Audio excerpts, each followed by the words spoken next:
O meu marido entregou-me os papéis do divórcio no meio dos cuidados intensivos. Assina. Eu quero uma esposa perfeita, não um fardo numa cadeira de rodas. Assinei na hora. Ele exibiu um sorriso frio. Paga as tuas próprias contas do hospital. Eu apenas disse: está bem. E ele não fazia ideia de que o meu nome naquele papel era o começo do seu fim. O quarto era demasiado branco, a luz áspera, o ar espesso com o cheiro a desinfetante. Os lençóis estavam tão esticados que parecia que o hospital queria esconder qualquer sinal de fraqueza. O monitor ao meu lado mantinha um ritmo irritante. Bip, bip, bip. O som mais caro e mais frio que existe. A minha perna direita estava imobilizada. O médico jurou que eu voltaria a andar com tempo e fisioterapia. Tempo era tudo o que eu tinha. O que eu não tinha era paciência para a humilhação. Ouvi passos apressados pelo corredor antes que a porta se abrisse. Os passos de alguém que não vem por amor, mas para terminar um trabalho. Ele entrou primeiro, sem realmente olhar para mim, com um envelope Manila barato na mão. Atrás dele, a minha sogra apareceu, parecendo completamente perdida. Ela apertava sua mala com força e evitava os meus olhos. A sua boca tremia, mas ela não disse nada. O meu marido arrastou uma cadeira com um rangido, largando o envelope na mesa de cabeceira. A caneta estava presa com um cordel, como se até a caneta fosse uma prisioneira. Ele abriu o envelope lentamente. A petição já estava preparada. Nome, número de segurança social, data, tudo em linhas perfeitas. A sua assinatura no fundo estava torta, nervosa. Reconheci a pressa nela. Assina. Não era um pedido. Era uma ordem. Ele inclinou-se perto do meu rosto como se eu fosse surda. Eu quero uma esposa perfeita, não um fardo numa cadeira de rodas. Um fardo. A palavra não me feriu, apenas confirmou algo. E quando algo é confirmado, torna-se uma decisão. A minha sogra pigarreou suavemente. Os seus olhos diziam que isto estava errado, mas o seu corpo dizia que ela não o iria impedir. Eu tinha aprendido cedo que na família dela, o silêncio era uma forma de adoração. E as despesas? Perguntei, com a voz firme. Ele soltou uma risada curta e sem alegria. Paga as tuas próprias contas do hospital. Olhei para ele por um segundo, não para pedir uma explicação, mas para gravar a cena exatamente como ela era, porque sabia, no fundo, que precisaria de a lembrar com clareza absoluta. Ele cruzou os braços, esperando pelo meu desespero. Não lhe dei. Olhei para o papel como qualquer outro contrato. Ele pensou que eu estava fraca. Ele pensou que eu imploraria. Ele pensou que eu tinha perdido a cabeça. Mas lembrei-me de algo muito simples. Em Portugal, um pedaço de papel vale mais do que uma promessa, e uma assinatura vale mais do que um discurso. Lembrei-me do escritório do notário perto da Praça do Comércio, em Lisboa. Há 3 anos, estive lá para autenticar a minha assinatura num contrato importante para a minha empresa. O notário pediu a minha identificação, carimbou o documento e guardou uma cópia da minha assinatura. Saí de lá com uma certeza: uma assinatura é uma identidade. Nesse dia, o meu marido riu no carro. Tu levas estas coisas demasiado a sério. Eu levei-as a sério, e foi por isso que construí tudo o que ele agora queria arrancar de mim. Nos cuidados intensivos, segurei a caneta com uma mão marcada por agulhas de soro. A minha sogra prendia a respiração. O meu marido ficou imóvel, à espera da cena de uma mulher quebrada. Assinei imediatamente, sem tremer, sem lágrimas, sem pedir mais tempo. Escrevi o meu nome legal completo, exatamente como aparecia nos meus documentos oficiais e nos contratos da empresa. O tipo de nome que um notário reconhece sem pensar 2 vezes. Quando terminei, devolvi a caneta e olhei o meu marido nos olhos. Está feito, disse eu. Ele piscou os olhos, surpreendido por eu não ter feito uma cena. Então o seu sorriso apareceu. Um sorriso de uma vitória fácil. Ótimo! Ele pegou no papel como se estivesse a levantar um peso dos ombros. É melhor para nós os dois assim. Não respondi. A minha sogra finalmente conseguiu uma frase curta e ofegante. Vais ficar melhor. Eu podia ter dito muitas coisas. Apenas olhei para ela e deixei o silêncio responder. O meu marido levantou-se, ajeitou a camisa e caminhou até a porta. Quando a abriu, vi a pressa novamente. A pressa de alguém a correr em direção a outra vida, outra mulher, outro sonho barato. Ele saiu. A minha sogra seguiu logo atrás dele com passos mais curtos, como alguém que carrega uma culpa que não sabe onde pousar. Quando a porta se fechou, o quarto pareceu maior. O bip do monitor tornou-se mais nítido.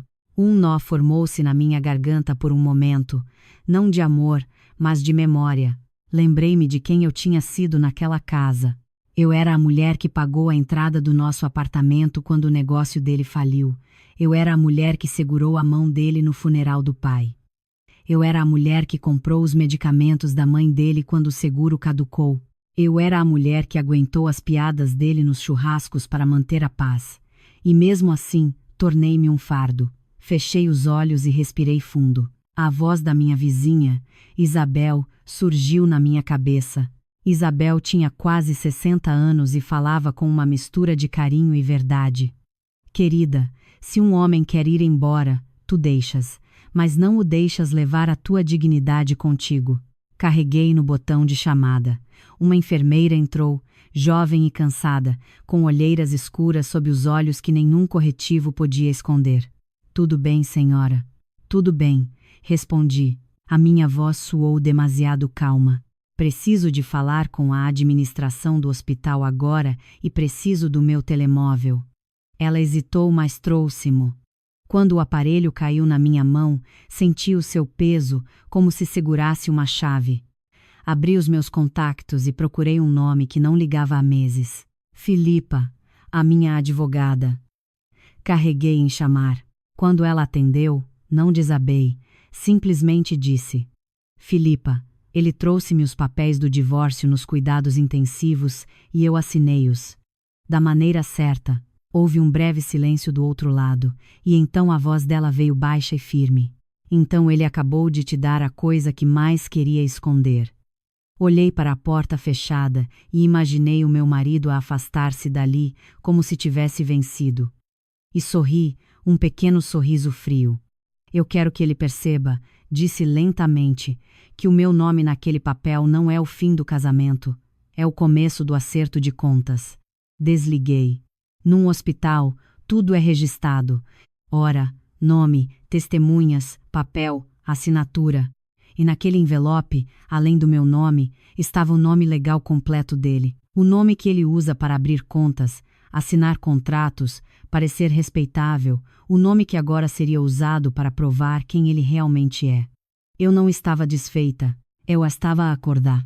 E ele não fazia ideia do que eu já tinha na mão. O nome no papel era a primeira peça.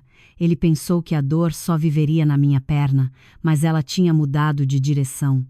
Estava na minha garganta, naquele espaço entre eu amava-te e tu desprezaste-me. Na manhã seguinte, acordei com o mesmo monitor a apitar e um estranho peso no peito. Não era falta de ar, era vergonha. Vergonha por me lembrar de cada vez que me diminuí para caber naquele casamento. A enfermeira entrou cedo, abriu um pouco as persianas, e a luz de Lisboa inundou o quarto como se o mundo lá fora não tivesse sido atropelado pela minha vida. Como se sente hoje? Perguntou ela, mexendo no soro. Estou bem, respondi. Era uma mentira, mas era uma mentira que me mantinha unida. Ela fez uma anotação, ajustou a cama e saiu. Olhei para o teto por um tempo, tentando entender como alguém podia abandonar uma pessoa no lugar mais vulnerável possível. Os cuidados intensivos não são apenas uma secção do hospital, é um palco, um lugar onde qualquer frase se torna um veredito, e o meu marido escolheu falar como um carrasco. Eu ainda podia sentir o amargor daquela palavra, fardo. A parte mais humilhante era que ele a tinha dito com a casualidade de alguém a dizer: passa o sal, como se eu fosse realmente apenas um problema logístico, uma coisa partida. Virei a cabeça e olhei para a minha perna imobilizada. A pele estava pálida. A bota ortopédica parecia enorme. Lembrei-me da noite do acidente em Flashes. Um farol ofuscante, um travão que não respondeu, o som agudo do impacto, depois um vazio preenchido com vozes.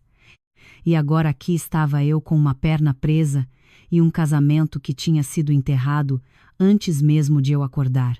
O meu telemóvel vibrou na mesa de cabeceira, número desconhecido. Atendi. Senhora Sofia Gouveia. A voz era profissional, seca. Estou a ligar do departamento de administração. Precisamos discutir o seu seguro de saúde. Agarrei o telefone. Continue. Parece haver uma discrepância na sua cobertura. O titular da apólice modificou os detalhes há 2 semanas. Alguns procedimentos agora exigem autorização adicional. Senti o estômago embrulhar. Titular da apólice. A apólice estava em nome dele. Eu tinha deixado assim por conveniência, por confiança, porque era mais fácil quando ele tratava dessas coisas. Quando confias em alguém, entregas-lhe pequenas chaves, sem perceber até ao dia em que te trancam. Quem modificou? Perguntei, embora já soubesse. Houve uma atualização através da aplicação com uma palavra passe e confirmação. Foi solicitada pelo Sr. Vasco Soares. Vasco, o meu marido. Não respondi logo, apenas respirei fundo para que a minha voz não tremesse. E o que é que isso significa agora? Perguntei. Significa que, até que isto seja regularizado, alguns custos serão da responsabilidade do paciente. A chamada terminou com a mulher a dizer que me enviaria um e-mail. Agradeci como se fosse uma simples questão burocrática. Desliguei e sentei-me em silêncio por 1 minuto, a olhar para o nada. Ele não queria apenas ir embora. Ele queria que eu pagasse o privilégio de estar viva. Fechei os olhos e uma memória veio como uma facada suave. O nosso primeiro ano de casamento, ele chegava à casa e abraçava-me por trás enquanto eu fazia café. Tu és a minha paz, dizia ele. Eu acreditava. O segundo ano, quando a empresa dele começou a falhar, não me queixei. Cobri despesas, fiz folhas de cálculo, cortei luxos, parei de viajar. Vendi um carro para manter o negócio dele à tona. Ouvi-o a chorar no duche a pensar que eu não sabia, e fiquei porque pensei que era isso que o casamento era, apoiarmos-nos um ao outro. Agora, nos cuidados intensivos, eu estava a descobrir que, para ele, o casamento era conveniência, não parceria. Quando a conveniência acabou, tornei-me descartável. O meu peito apertou, não com nostalgia, mas com indignação. Eu não queria voltar no tempo. Eu só queria ter visto antes. A porta do quarto abriu-se e vi a Isabel entrar com um saco de compras e um ar de quem já viveu o suficiente para não se assustar com a tragédia. Ela aproximou-se devagar, em silêncio, deixou o saco na cadeira e veio até mim. Bom dia, querida. Bom dia, respondi e senti a minha voz falhar. A Isabel pegou na minha mão gentilmente como quem segura algo importante. Eu soube, disse ela sem perguntar o que aquele homem fez, o que ele fez. Não chorei, não porque fosse demasiado forte, mas porque estava seca por dentro, uma secura que só acontece quando algo morre. A Isabel abriu o saco. Lá dentro havia uma garrafa de água de coco, uma caneca nova, bolachas e um termo de caldo caseiro. Trouxe-te comida de verdade. Comida caseira. O hospital deixa um gosto metálico na boca. Quase ri. Quase. Foi um sorriso mínimo. Obrigada. Ela sentou-se e olhou para mim da maneira certa.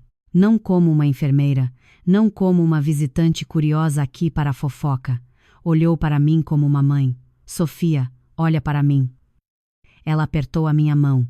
Não fizeste nada de errado. Eu assinei, disse suavemente. Eu assinei na mesma, Isabel. Ela nem piscou. Assinaste porque ele te encurralou e porque és inteligente. Não ias fazer-lhe uma cena que ele pudesse usar contra ti, ou ias? Engoli em seco. Ele adulterou o seguro, disse eu. Acabei de descobrir. A Isabel fez uma careta de nojo. Cobarde. É isso que os homens fracos fazem. Ela respirou fundo e baixou a voz quase como se contasse um segredo. Eu vi-o, sabes, disse ela. Todo o meu corpo ficou em alerta. Enquanto estavas aqui, ele voltou ao prédio 2 noites seguidas. E não estava sozinho. Não perguntei com quem. Já podia imaginar. Uma jovem, continuou a Isabel, bonita, unhas perfeitas. Mala cara. Entrou a rir alto como se fosse dona do lugar. A imagem queimou na minha mente. Não era ciúme. Era o insulto porque eu ainda estava no hospital. Ainda estava presa numa cama e ele estava a introduzir outra pessoa na minha vida como se eu já não existisse. Ele disse ao porteiro que ela era uma amiga. Disse a Isabel, mas ele estava a segurá-la pela cintura. Eu não sou estúpida. Fechei os olhos por um segundo. Foi aí que a dor apareceu. Porque por mais racional que eu fosse, eu era uma esposa. Eu era uma mulher. Tinha planos. Imaginei um futuro.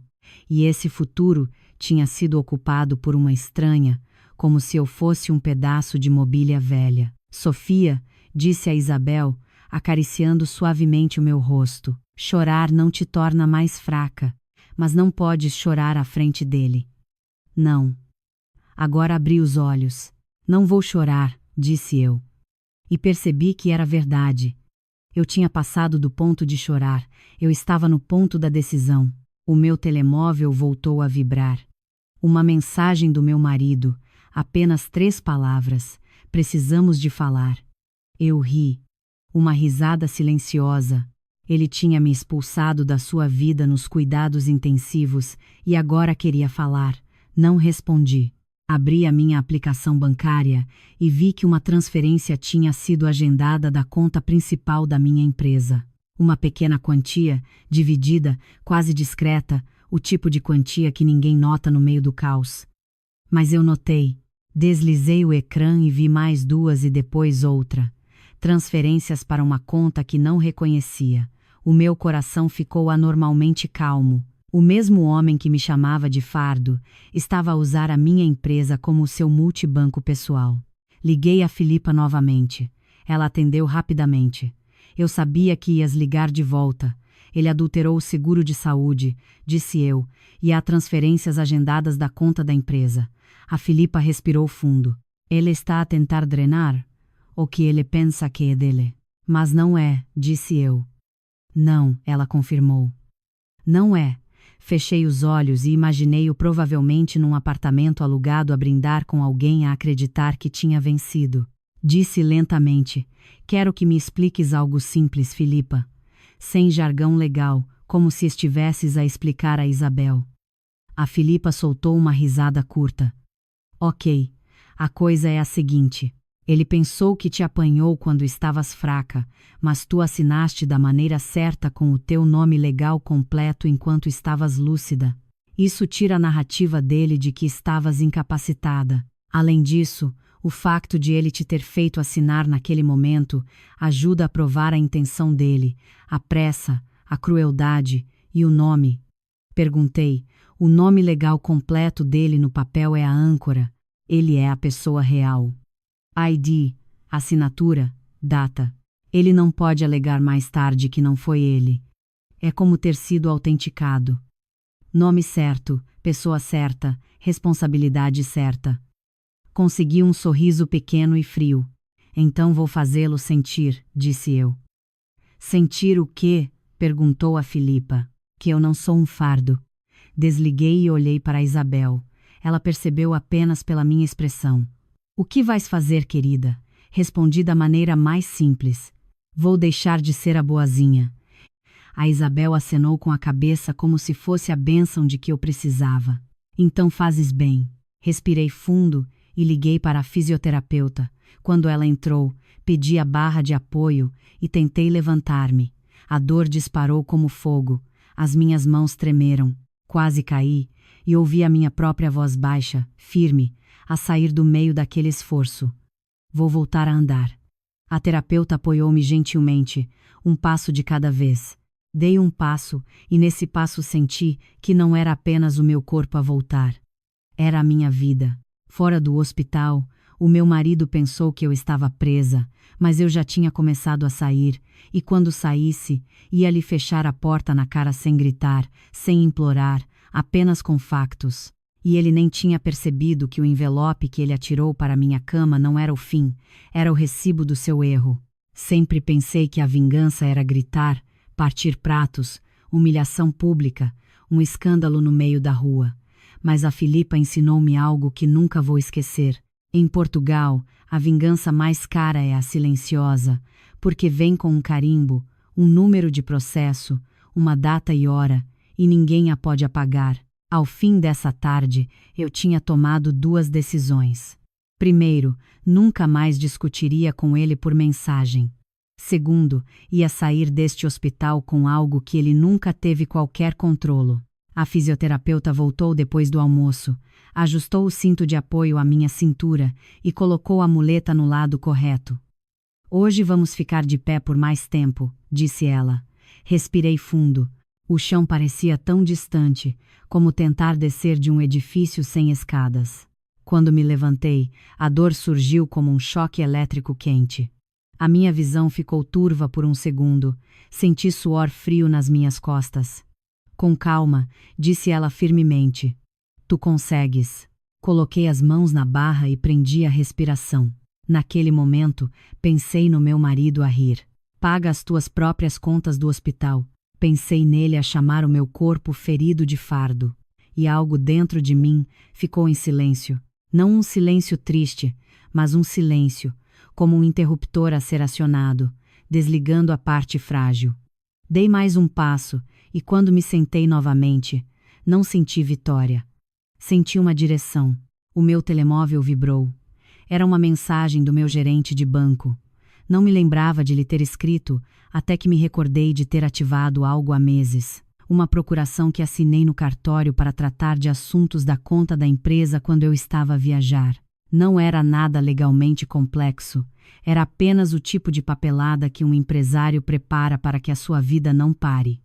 Eu tinha esquecido. O meu marido também. Sofia, vejo alguns movimentos agendados aqui. Queres que o suspenda? Fechei os olhos lentamente. Lá estava, o primeiro efeito do nome no papel. Porque quando assinas da maneira certa, quando provas que estás lúcida, tornas-te novamente a dona da tua história e as pessoas levam-te a sério. Respondi, suspende tudo hoje. Depois liguei ao Rui, o meu contabilista, um homem nos seus 40s, calmo, que sempre falava em voz baixa como se estivesse numa reunião com Deus. Rui, disse eu, preciso que vejas todas as transferências agendadas agora mesmo. Ele nem perguntou por quê. Apenas disse, estou a abrir o ficheiro agora. Enquanto ele analisava, abri o e-mail da seguradora de saúde e olhei para o histórico. Alteração de contacto, alteração de autorização, alteração de morada de faturação. Tudo feito em 2 semanas enquanto eu estava a trabalhar, enquanto eu pensava que o meu casamento era normal. A Isabel estava ao meu lado com uma chávena de café e uma expressão no rosto que dizia que ela queria bater em alguém com a própria chávena. Ele fez isso porque pensou que ias ficar calada, disse ela. Ele fez isso porque pensou que eu ia morrer, corrigi sem emoção. A Isabel olhou para mim, com a boca ligeiramente aberta, e porque pensou que eu teria demasiada vergonha para lutar, continuei em voz baixa. A Filipa ligou-me exatamente naquele momento. Atendi. Sofia, já solicitei um congelamento preventivo da conta da empresa. O banco vai ligar-te para confirmar. Eles já ligaram, respondi. Perfeito. A voz dela ficou mais firme. Agora precisas de algo simples. Prova de intenção. Já tens o papel dos cuidados intensivos, o histórico do seguro e as transferências. Olhei pela janela. E como o faço incriminar-se? Perguntei. A Filipa não hesitou. Falo falar. Sorri friamente. Fiquei em silêncio por alguns segundos. Depois perguntei. E se eu o encontrar para tomar café? Boa ideia, concordou a Filipa. Um local público, mas discreto, sem gritos. Ele vai sentir-se no controle e vai falar demais. E o que eu faço? Perguntei.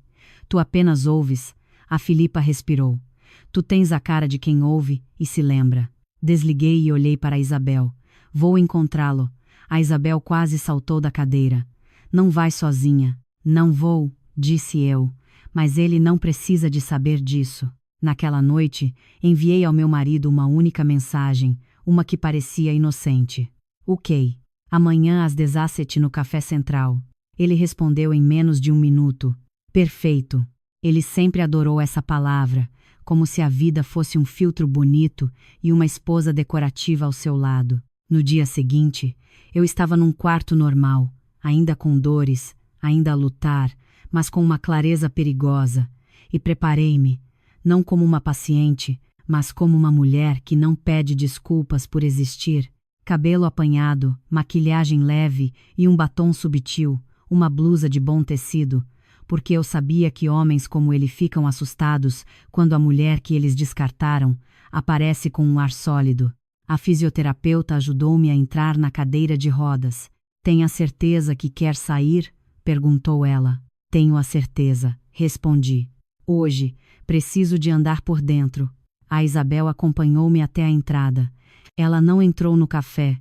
Ficou do lado de fora, perto do carro, como uma sombra protetora. O café central era antigo e elegante ao mesmo tempo. Mesas pequenas, azulejos antigos, pessoas a falar em voz baixa, um lugar onde ninguém faz uma cena porque todos ali fingem ter classe. O meu marido já lá estava. Camisa bem passada, relógio caro, perfume forte. Ele levantou-se quando me viu e fingiu preocupação. Devias estar a descansar, disse ele como se ainda tivesse autoridade sobre mim. Eu sorri calmamente. Estou. Ele olhou para a cadeira de rodas com aquela expressão que me tinha enojado desde o início. Não era pena. Era repulsa. Ele sentou-se e pediu um expresso. Eu pedi água. Ele riu levemente. Sempre tão controlada, não és? Mesmo com o teu café. Olhei para ele como se observasse uma criança. Diz o que queres dizer, disse eu, indo direto ao assunto. Ele ficou surpreendido por eu ter cortado o teatro, então foi direto ao ponto, porque homens como ele sempre o fazem. Quero resolver isto rapidamente. Sem drama, tu assinaste, então cada um segue o seu caminho. Claro, respondi. Ele relaxou um pouco. E quando relaxa, fala demais. Não é preciso envolver advogados, disse ele. Apenas dividimos o que pode ser dividido e pronto. Mantive a minha voz firme. O que pode ser dividido? Perguntei. Ele sorriu, um sorriso de quem pensa que está a ser generoso. A empresa, por exemplo. Senti o ar no meu peito transformar-se em gelo, mas a minha expressão não mudou. A empresa, repeti. Sim. Ele mexeu no telefone como se fosse óbvio. Eu ajudei. Eu estava ao teu lado. Inclinei ligeiramente a cabeça. Estavas ao meu lado quando era conveniente para ti, disse eu. Ele estreitou os olhos. Sofia, não faças isso. A voz dele ficou mais dura. Sabes que mereço uma parte. Lá estava. A verdade dele sempre tinha sido essa. Não era amor. Era uma percentagem. Descansei os dedos no copo de água. Sim, tu mereces, disse suavemente. Mereces exatamente o que construíste. Ele sorriu novamente, pensando que eu tinha cedido. Ótimo, então. Vês como podemos ser racionais. Ele inclinou-se. Olha, eu sei que fui duro nos cuidados intensivos, mas compreende-me. Sou jovem. Preciso de viver. Tu não vais ser a mesma pessoa que eras antes. Ouvi aquilo como se fosse chuva.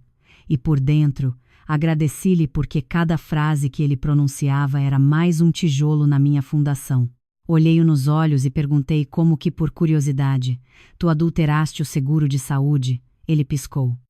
Por 1 milésimo de segundo, o seu controlo quebrou-se. Que seguro? Sorri. O meu. O do hospital. A cobertura foi alterada. A autorização foi alterada. O contacto foi alterado. Foi uma coincidência interessante. Ele conseguiu um sorriso falso e curto. Oh, isso deve ser um erro do sistema. Não discuti. Apenas perguntei mais uma coisa da mesma maneira calma. E as transferências da conta da empresa? Desta vez ele ficou sério. O que é que tem? As transferências agendadas. Fiz uma pausa para uma conta que não reconheço. Ele abriu a boca e fechou-a. E então fez o que todas as pessoas culpadas fazem. Atacou. Estás a acusar-me de roubo? Respirei fundo. Estou a perguntar, disse eu. Tu és quem respondeu como um homem culpado. O rosto dele endureceu. Estás a ser paranoica. Eu acenei com a cabeça como se concordasse. Talvez esteja. Olhei para o café dele ainda quente. Ou talvez seja apenas matemática. Ele começou a levantar-se da cadeira, irritado, mas conteve-se por causa do ambiente. Sofia, tu achas mesmo que tens força para me combater agora na tua condição? A minha condição. Ele nem precisava de dizer na cadeira de rodas novamente. Ele apontou para ela com os olhos. Fiquei em silêncio por um segundo. E então fiz a única coisa que ele não esperava. Eu ri suavemente, não com felicidade, mas com desprezo. Olhei para ele e disse a frase mais simples do mundo. Não percebes, pois não, Vasco? Ele franziu a testa. Perceber o quê? Inclinei o rosto perto o suficiente para ele me ouvir sem que mais ninguém escutasse. Assinei nos cuidados intensivos da maneira certa. Sorri friamente. E tu deixaste-me o teu nome legal completo naquele papel. Ele ficou pálido, e naquele instante viu medo porque ele percebeu que eu não estava ali para pedir desculpas. Eu estava ali a tirar notas. Ele engoliu em seco. Sofia, começou ele. Levantei a mão, interrompendo-o. Agora é a minha vez. Fiz um gesto ao empregado, paguei a minha água e pedi ajuda para sair. Ao passar por ele, disse sem olhar para ele: querias uma esposa perfeita, então aprende a lidar com uma mulher lúcida. Saí do café com uma estranha sensação de leveza. Lá fora, a Isabel esperava-me com um olhar firme. Então, perguntou ela. Respondi com uma calma que me pareceu aterrorizante, até para mim. Ele disse tudo o que eu precisava que ele dissesse. E naquele exato momento, o meu gerente de banco enviou-me uma mensagem, todos os movimentos congelados, aguardando as suas instruções. Olhei para o ecrã e senti o primeiro verdadeiro sabor da justiça. Não era doce, era limpo, e era apenas o começo. Não celebrei. Não lhe enviei mensagens provocadoras. Não fui para casa sentir-me vitoriosa como se fosse um jogo. Porque quando tens mais de 30 anos e já carregaste uma família às costas, não confundes justiça com euforia. Apenas respirei e segui em frente. No carro, a Isabel prendeu o cinto calmamente e olhou para mim antes de ligar o motor. Estás bem? Estou acordada, respondi. Ela acenou com a cabeça como se entendesse exatamente o que isso significava. Voltamos ao hospital em silêncio, e no caminho, o meu telefone começou a vibrar sem parar. Vasco. Vasco. De novo. Vasco. Insistente, como se a minha vida ainda fosse uma porta em que ele pudesse bater até que alguém abrisse. Não atendi. Abri a aplicação bancária uma última vez apenas para confirmar, tudo congelado, nem um cêntimo a mover-se. Sem manobras invisíveis. Algo simples e, para ele, um controlo cruel. Quando cheguei ao meu quarto, a Filipa já me tinha enviado uma mensagem de voz. Sofia. Ele mordeu a isca. Agora vamos fazer o que faz um cobarde parar de jogar. Vamos trazê-lo à luz. Sem escândalos. Apenas factos. E precisas de uma testemunha moral nesta história. Eu sabia o que ela queria dizer. A minha sogra. Helena não era apenas a mãe dele. Era o símbolo. Ela vivia pelas aparências, pela reputação, por dizer coisas bonitas à frente dos outros, por ir à igreja no domingo e destilar veneno silencioso durante a semana. E, no entanto, eu sabia que ela tinha um ponto fraco, o orgulho de ter criado um bom homem. A ironia era que esse orgulho agora se ia transformar numa faca. Liguei para a Filipa por videochamada na mesma hora. Ela apareceu com o cabelo apanhado, a usar óculos e aquele ar de quem já viu muitas pessoas ricas chorar num tribunal. Eu não quero destruí-lo, disse eu. A expressão da Filipa não mudou. Eu sei, queres justiça.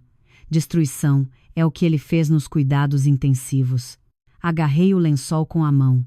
Quero que ele sinta, disse eu. Mas não quero tornar-me o tipo de pessoa que ele espera. Então vais fazer o que mais o magoa. Vais jogar limpo, respondeu ela, e vais deixá-lo sujar-se sozinho. Respirei lentamente. Como fazemos a Helena ver a realidade? Perguntei. A Filipa foi direta. Não a convences com emoções, convinces com vergonha. Naquela noite, pedi à enfermeira para me ajudar a tomar banho. Foi um banho lento e doloroso, mas necessário. Eu precisava de sentir a minha pele como minha novamente. Depois vesti uma roupa simples, mas elegante, sem luxos, apenas presença. A Isabel escovou o meu cabelo com uma delicadeza que doeu mais do que a minha perna. Pareces a tua mãe, disse ela baixinho. Não respondi. Não queria abrir uma porta para as lágrimas. A Filipa chegou ao hospital para me ir buscar, e juntas fomos para a casa da Helena. Ela vivia num bairro antigo e estabelecido com ruas arborizadas, um porteiro que se dirige a todos pelo apelido, e vizinhos que observam a vida dos outros pelos espelhos retrovisores. O tipo de lugar onde as pessoas não têm paz. Tem uma montra. Entrei na sala de estar com a ajuda da cadeira de rodas. A Helena estava lá de pé, com um casaco de malha leve, o cabelo perfeitamente penteado, e aquela cara de quem já decidiu odiar-me antes de eu abrir a boca. Sofia, disse ela, forçando um tom educado, devias estar no hospital. Tenho permissão para sair por algumas horas, respondi calmamente. O Vasco não estava lá. Eu tinha me assegurado disso. Eu não tinha vindo para lutar com ele. Eu tinha vindo para colocar a mãe dele cara a cara com o filho que ela tinha criado. A Helena sentou-se na sua poltrona e cruzou as pernas. A sala cheirava a lavanda e a controlo. Ele disse-me que tu resolvias tudo, começou ela. Olhei diretamente para ela. Ele contou-te a versão dele, disse eu. Agora vou contar-te a versão da papelada. A palavra papelada fez o rosto dela endurecer. Ela odiava quando a realidade se tornava um documento. Tirei uma pasta fina da minha mala, nada dramático, apenas uma pasta, e coloquei-a na mesa de café. Não vou perder o seu tempo, disse eu. Só preciso que saiba 3 coisas. A Helena levantou o queixo. 3 coisas. Primeiro, disse eu, ele entregou-me a petição de divórcio nos cuidados intensivos. Ela abriu a boca, mas continuei antes que ela pudesse interromper-me. Nos cuidados intensivos, num momento em que eu nem conseguia sair da cama, ele olhou para mim e disse: eu quero uma esposa perfeita, não um fardo numa cadeira de rodas. O silêncio na sala tornou-se pesado. Helena piscou lentamente. Ele não diria isso, tentou ela automaticamente, como se a negação fosse um hábito. A Filipa interveio com uma voz firme, mas não agressiva. Helena, o hospital registra todos os visitantes e há testemunhas. Além disso, a petição foi assinada exatamente naquele momento. A senhora entende o peso moral disso. Moral, repetiu a Helena irritada. Isto é um assunto privado entre um casal. Eu sorri muito levemente. Era, disse eu, até que ele o transformou numa humilhação pública. A Helena agarrou o fecho da sua mala. Continuei. Segundo, ele adulterou o meu seguro de saúde. Os olhos dela estreitaram-se. Isso é uma mentira. Abri o e-mail impresso e deslizei-o para ela. Modificação feita pelo titular da apólice. 2 semanas antes do acidente, alterou o contacto, alterou a autorização, alterou a cobertura. A Helena leu rapidamente. A mão dela tremeu ligeiramente, embora ela tentasse escondê-lo. E ali, vi algo novo. Dúvida. A mãe dele tinha passado anos a defender o filho como se fosse uma religião. Agora, pela primeira vez, ela tinha um documento que contradizia a sua fé. Respirei fundo. Terceiro, disse eu, ele tentou mover dinheiro da minha empresa enquanto eu estava no hospital. A Helena levantou o olhar. O Vasco não faria isso. Olhei para ela firmemente. Eu também queria acreditar nessa frase, disse eu. Eu queria mesmo, mas ele fez. Ló. A Filipa colocou a outra folha na mesa. Transferências agendadas, uma conta desconhecida, várias pequenas quantias. A Helena congelou. Ela não tinha argumentos bonitos para números. Números não têm medo de reputação. Vi-a engolir em seco. Ele deve ter feito isso para se proteger, disse ela, tentando justificar. Proteger-se de quê? Perguntei, e deixei a pergunta pairar no ar, porque a resposta era óbvia: proteger-se de ser pobre sem mim. A Helena levantou-se nervosamente e foi até a janela. Olhou para o jardim, como se o jardim pudesse absolver o filho. O que queres, Sofia? Perguntou ela sem olhar para mim. Disse eu em voz baixa, mas clara: quero que pare de ver isto como normal. Ela virou o rosto e pela primeira vez vi uma velha dor nela, um orgulho que estava a rachar. Eu criei o meu filho sozinha, disse ela num tom que misturava raiva e confissão. O pai dele desapareceu. Eu trabalhei, fiz tudo, criei-o para ser alguém. Não fui cruel, não esfreguei na cara, apenas respondi com a verdade. Eu sei. Fiz uma pausa, e foi por isso que vim aqui, porque não acredito que tenha criado um homem para abandonar uma mulher nos cuidados intensivos e depois tentar tirar o dinheiro dela. A Helena fechou os olhos por um segundo. Quando os abriu, estavam úmidos, mas demasiado orgulhosos para deixar cair uma lágrima. Ele está apaixonado, disse ela, como se fosse uma desculpa. Inclinei a cabeça. Então, ele apaixona-se e torna-se um criminoso? A Filipa pigarreou ligeiramente. Helena, não viemos aqui para ameaçar. Viemos para lhe dar uma oportunidade de resolver isto com dignidade antes que vá para tribunal, para a imprensa, antes que se torne um problema para a empresa, para a sua reputação. A palavra reputação fez a Helena engolir novamente porque era isso que ela temia, não a injustiça, mas o julgamento dos outros. Percebi que essa era a chave, então disse a frase que ela precisava de ouvir. Eu não quero que ninguém descubra, disse eu. Só quero que ele assuma o que fez e que pare. A Helena virou-se para mim. E se eu falar com ele? Perguntou ela. Fale com ele, disse eu. Mas fale com ele hoje. Na manhã seguinte, a Helena organizou um jantar de família. Um jantar de família é sempre um teste de caráter. Uma mesa grande, frango assado, puré de batata, feijão verde, pessoas a comentar a vida umas das outras com um sorriso, e eu fui. Cheguei na cadeira de rodas, mas com as costas direitas. A Isabel ficou por perto como quem segura o mundo sem ser notada. O Vasco estava lá. Quando me viu, congelou por meio segundo e depois fingiu descontração. Sofia, disse ele como se eu fosse uma convidada indesejada. A Helena bateu na mesa com a mão. Hoje vamos falar como adultos. O Vasco riu, tentando desvalorizar a gravidade. Oh, mãe, para que é tudo isto? Ela já assinou. Olhei para ele, calma, lúcida. Assinei, confirmei. E tu pensaste que era o fim? Ele revirou os olhos, irritado. Sofia, não venhas para aqui fazer uma cena. Eu nem levantei a voz. Foste tu quem fez uma cena. Nos cuidados intensivos, disse eu. A mesa ficou em silêncio. Um tio tossiu desconfortavelmente. Uma prima olhou para o telemóvel. A comida perdeu o sabor. O Vasco exibiu um sorriso torto. Eu apenas disse a verdade, disse ele. Eu não queria uma vida presa. Eu tenho esse direito.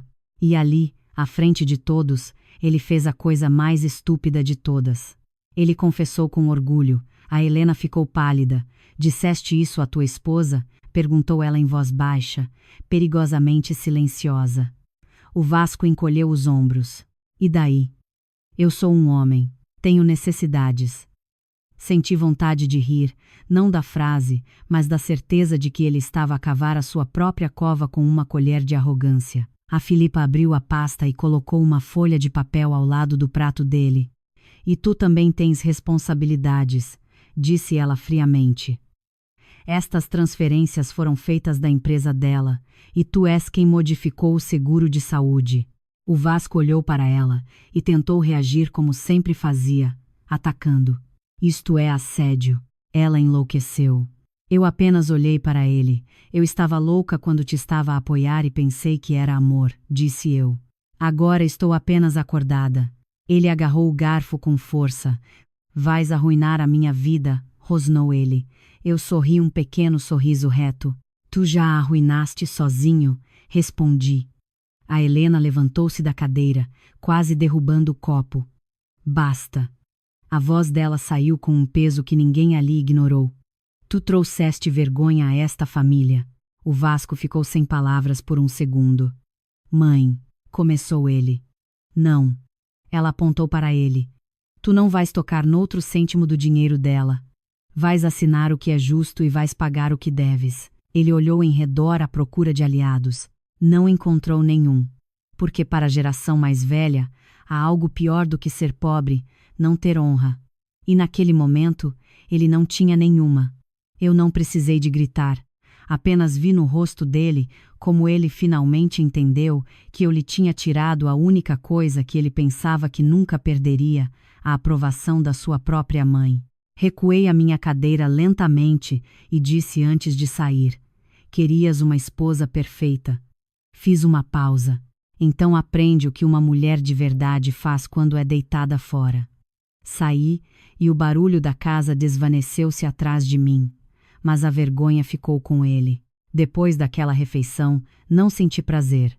Senti silêncio, um silêncio diferente do dos cuidados intensivos. Nos cuidados intensivos, o silêncio era humilhação. Era eu a engolir a minha vida como um remédio amargo. Naquele dia, o silêncio era controlo. Era o mundo a finalmente entender que eu já não era um objeto na história de mais ninguém. Voltei para o hospital e, pela primeira vez desde o acidente, dormi sem sonhar com a voz dele.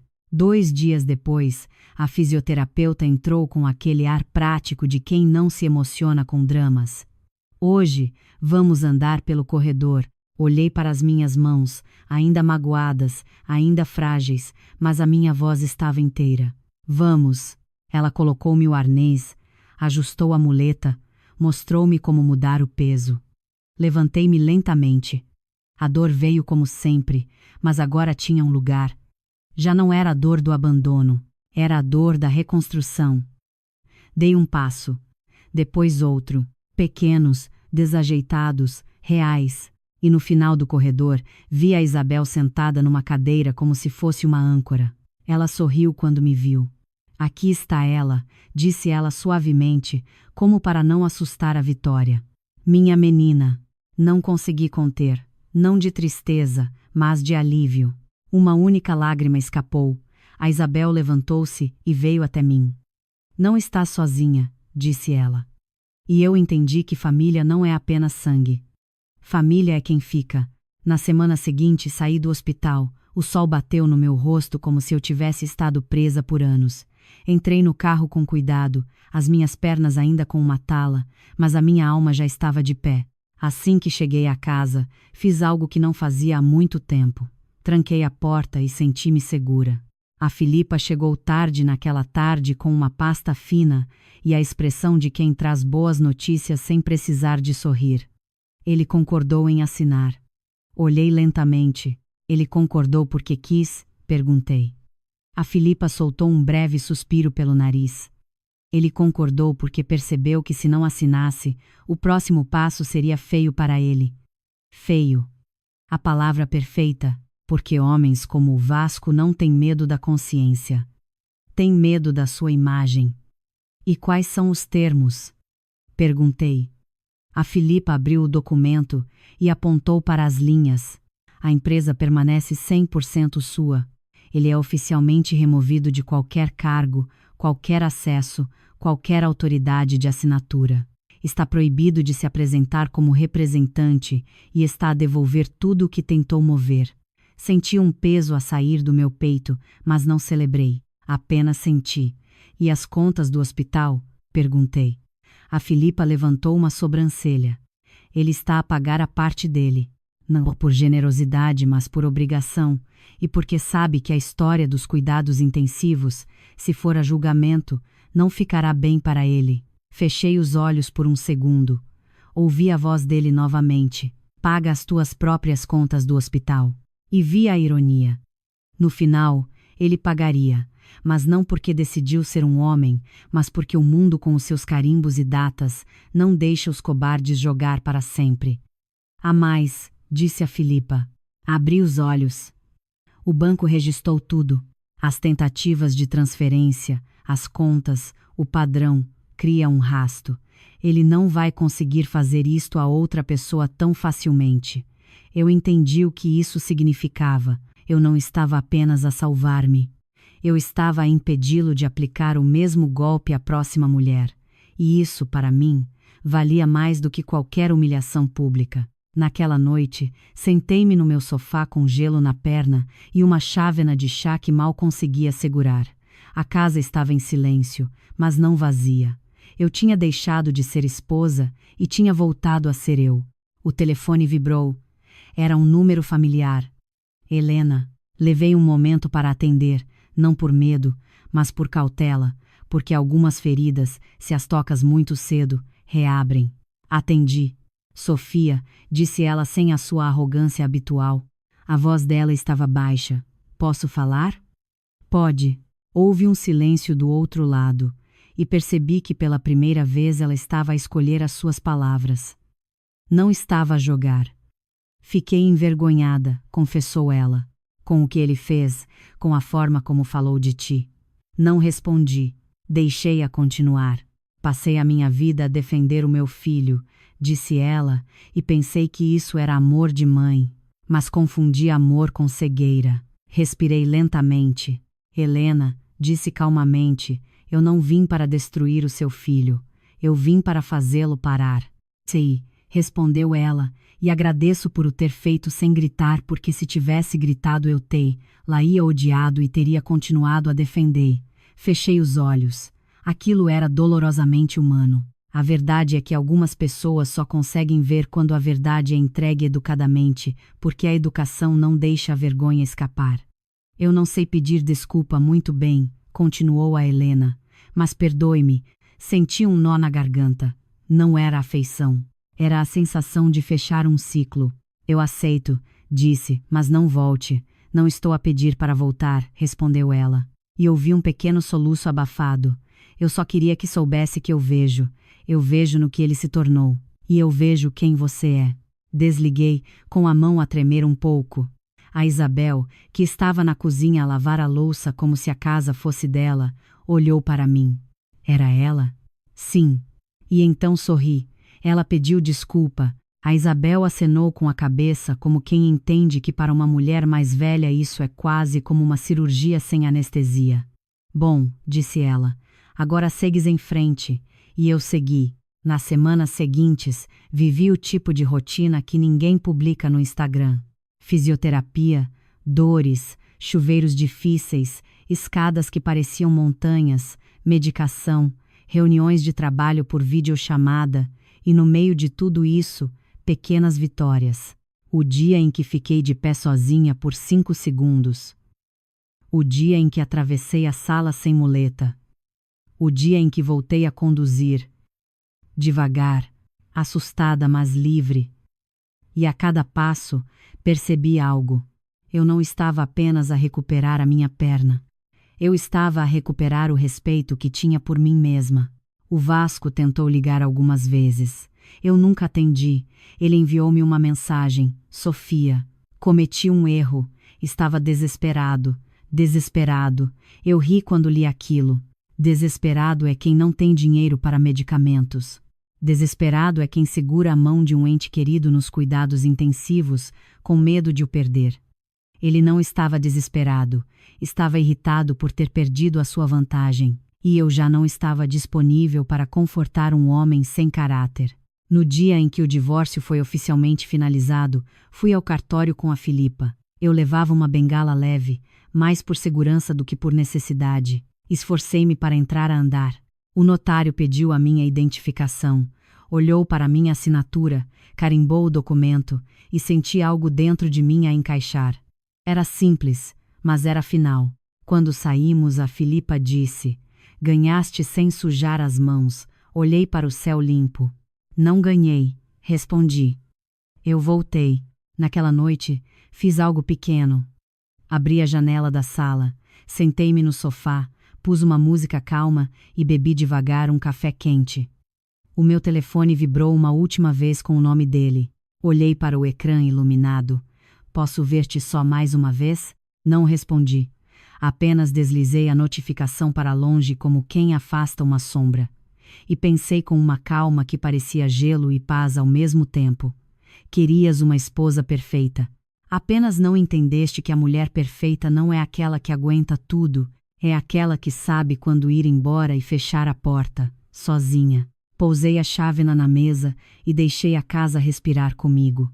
Eu não estava amargurada, eu estava livre, e quando a liberdade chega, não faz barulho, apenas fica. Se esta história te tocou de alguma forma, quero pedir-te algo. Não ignores os sinais que o amor tenta esconder. Às vezes chamamos a algo uma fase difícil quando já é um padrão de desrespeito. E se passaste por algo semelhante, deixa um comentário a dizer-me de que cidade estás a ouvir. Eu leio, eu respondo e eu levo-te comigo. E para quem me segue de outros países, também quero ouvir-vos. Escreve o nome da tua cidade abaixo porque a dor tem sotaques diferentes, mas a coragem é a mesma em todo o lado. Obrigada por ficares até ao fim. Se gostas de histórias fortes, reais e sobre justiça, subscreve o canal e ativa as notificações. Aqui, não romantizamos o sofrimento, transformamo-lo em força.